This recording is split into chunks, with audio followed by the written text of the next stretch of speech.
एक लड़का जो अपने बेहतर करियर की तलाश में अपने गांव, अपने शहर को छोड़ करके एक अनजान शहर में जाता है। अनजान शहर में पहुंचने के बाद एक नौकरी की तलाशी करता है और बहुत जल्दी उसे एक नौकरी भी मिल जाती है और फिर बड़े खुशहाल तरीके से अपना जीवन व्यतीत करना शुरू करता है। बीच बीच में अपने घर वालों के पास फ़ोन करता है और फ़ोन पे ही बातचीत करता है। अभी उसको गए हुए कुछ ही साल बीता था कि एक दिन उसके घर वाले जब उसके नंबर पे फ़ोन करते हैं तो उसका नंबर स्विच ऑफ बताता है। उसके बाद से उसके घर वाले कई बार उसके नंबर पे फ़ोन करते हैं, लेकिन हर बार उसका नंबर बंद ही बताता है। आखिरकार घर परिवार वाले परेशान हो उठते हैं और उसके जितने भी जानने वाले होते हैं सबके नंबरों पे फ़ोन करते हैं, सबसे कांटेक्ट करते हैं, लेकिन इसके बावजूद भी उस लड़के का कहीं कुछ पता नहीं चलता है। और देखते ही देखते लगभग 3 दिन का समय गुजर जाता है और आखिरकार 3 दिनों बाद सोशल मीडिया के माध्यम से एक ऐसा फ़ोटो उनके सामने पहुंचता है जिसे देखने के बाद उनके पैरों तले ज़मीन खिसक जाती है। दरअसल उस लड़के की हत्या कर दी गई थी। पुलिस जब इस केस की छानबीन करना शुरू करती है तो एक ऐसा सच्चाई सामने निकल कर आता है जिसे सुनने के बाद खुद उसके घर के परिवार वालों को भी अपने कानों पर यकीन नहीं होता है। नमस्कार, आदाब, मैं हसमुद्दीन और आप देख रहे हैं सफ़र क्राइम तक। आज की जो सच्ची घटना मैं आपको सुनाने वाला हूं, दरअसल ये घटना है उत्तर प्रदेश की। उत्तर प्रदेश का एक ज़िला पड़ता है फिरोज़ाबाद और इसी फिरोज़ाबाद का एक थाना पड़ता है सिकोहाबाद। सिकोहाबाद थाने के अंतर्गत एक गांव आता है दिखतौली।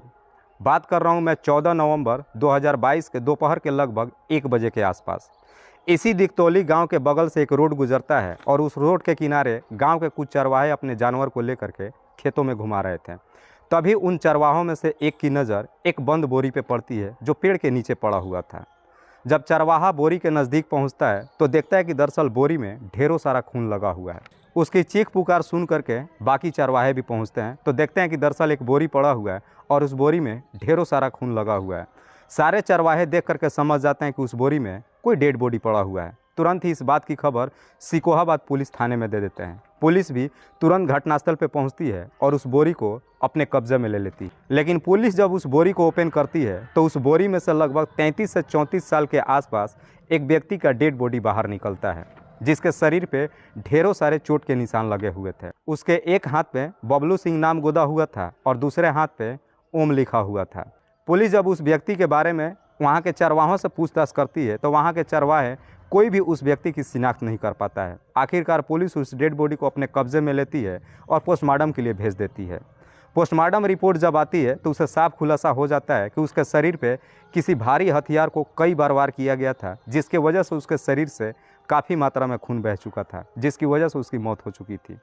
पुलिस उस व्यक्ति के बारे में एरिया में तमाम लोगों से पूछताछ करती है, लेकिन इसके बावजूद भी कोई भी व्यक्ति उसकी शिनाख्त नहीं कर पाता है। पुलिस वालों को भी साफ समझ में आ जाता है कि उस व्यक्ति की वहाँ पे हत्या नहीं की गई थी, बल्कि हत्या कहीं और की गई थी और उस व्यक्ति की डेड बॉडी को वहाँ पे ठिकाने लगाया गया था। इसीलिए पुलिस उस व्यक्ति की डेड बॉडी को मोर्चरी में रखवा देती है और फिर उसका फ़ोटो ले करके सोशल मीडिया पर पोस्ट करती है।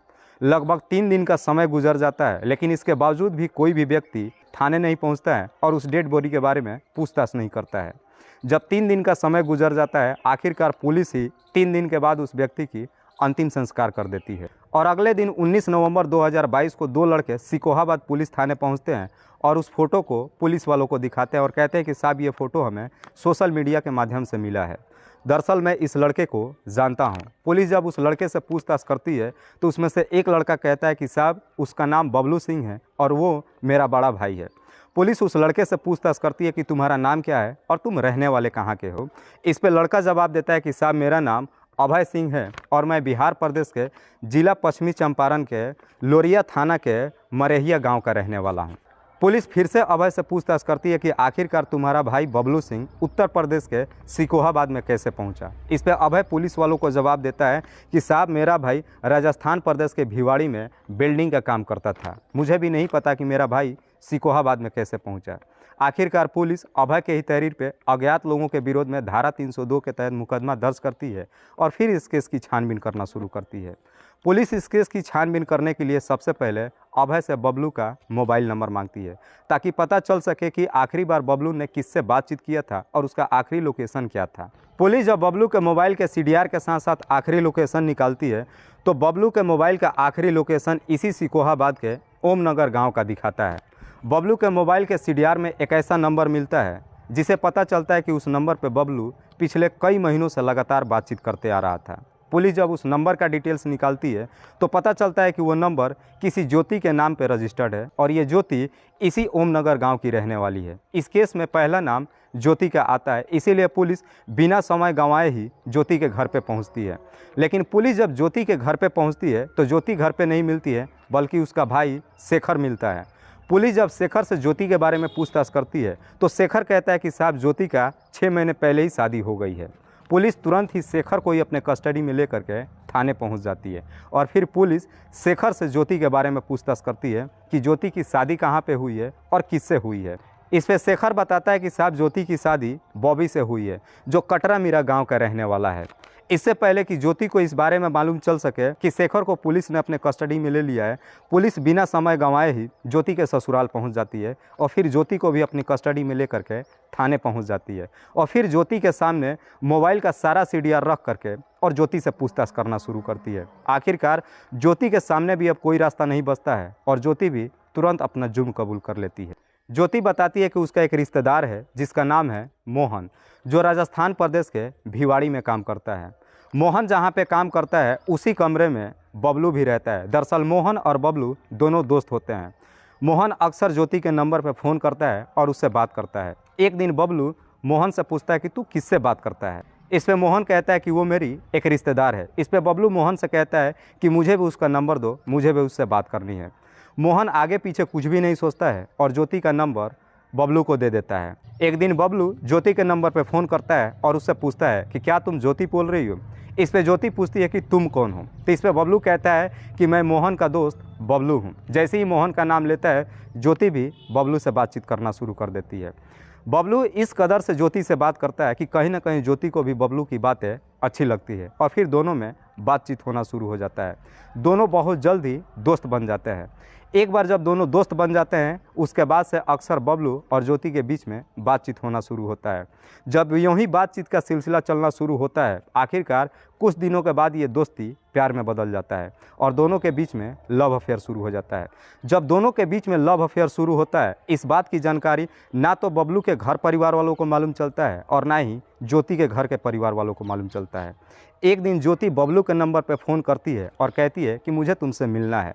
जैसे ही ज्योति इस तरह की बातें बबलू से कहती है, इसे सुन करके बबलू भी काफ़ी खुश हो जाता है। दरअसल बबलू भी यही चाहता था। एक दिन बबलू समय निकालता है और राजस्थान से चल करके सिकोहाबाद के ओमनगर गांव ज्योति से मिलने के लिए पहुंच जाता है और फिर दोनों की मुलाकात एक होटल में होती है।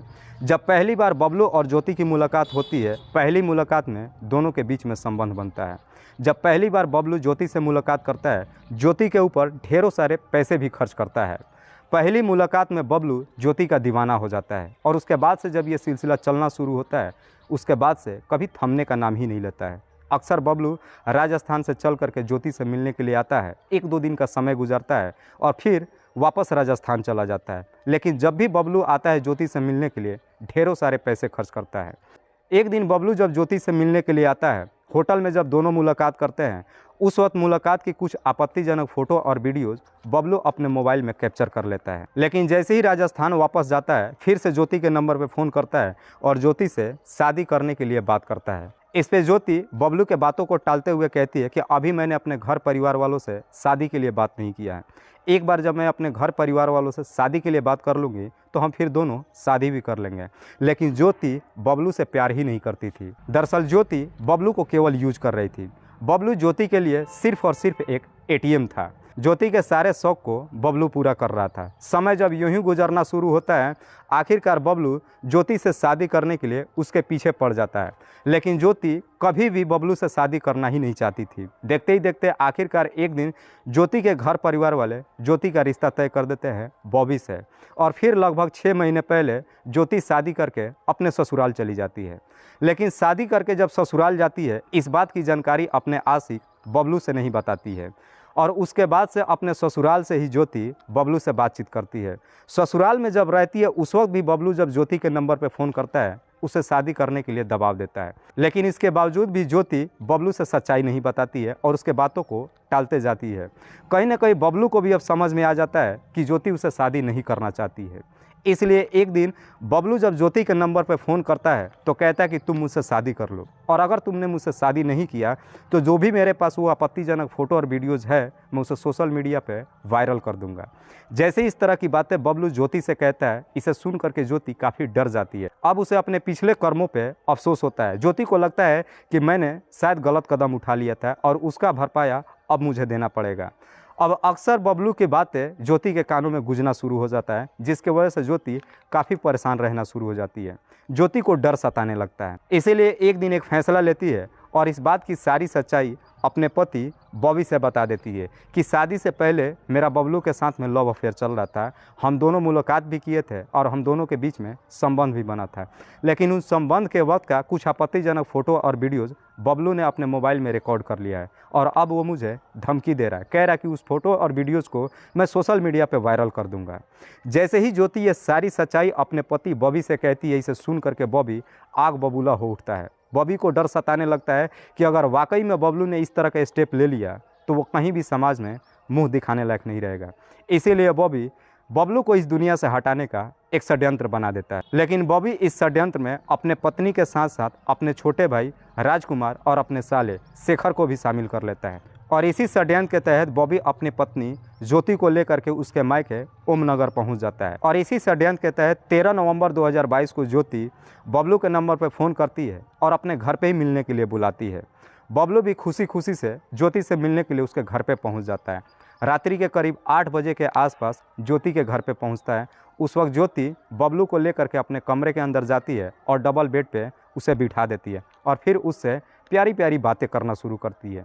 ज्योति इतना शातिर से बबलू से बातचीत करती है कि बबलू को ज्योति के ऊपर थोड़ा भी शक नहीं जाता है और बबलू को ये भी नहीं मालूम चलता है कि ज्योति शादी कर चुकी है। लंबे टाइम तक ज्योति जब बबलू से बातचीत करना शुरू करती है, आखिरकार बबलू भी इतना काफ़ी हार थक जाता है कि उसी बेड पे नींद की आगोश में सो जाता है।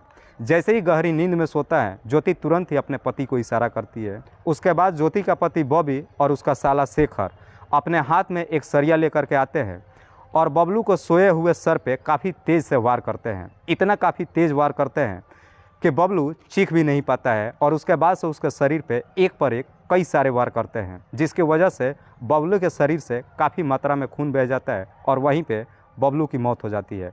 और उसी डबल बेड पे जो चादर पड़ा होता है उस बेड पे काफ़ी सारा खून बह जाता है। उसी बेड में बबलू की डेड बॉडी को लपेट लेते हैं और फिर घर से बाहर निकलते हैं। घर के बाहर बॉबी का भाई राजकुमार एक गाड़ी लेकर के इंतज़ार कर रहा था। रात्रि के करीब 2 बजे के आसपास बबलू की डेड बॉडी को उसी गाड़ी में लोड करते हैं और फिर इस गांव से बाहर निकल करके और सड़क के किनारे ले जा करके उसकी डेड बॉडी को फेंक देते हैं और उसके बाद से वापस अपने घर चले आते हैं। और अगले सुबह बॉबी अपनी पत्नी और अपने भाई राजकुमार को लेकर के अपने घर चला जाता है।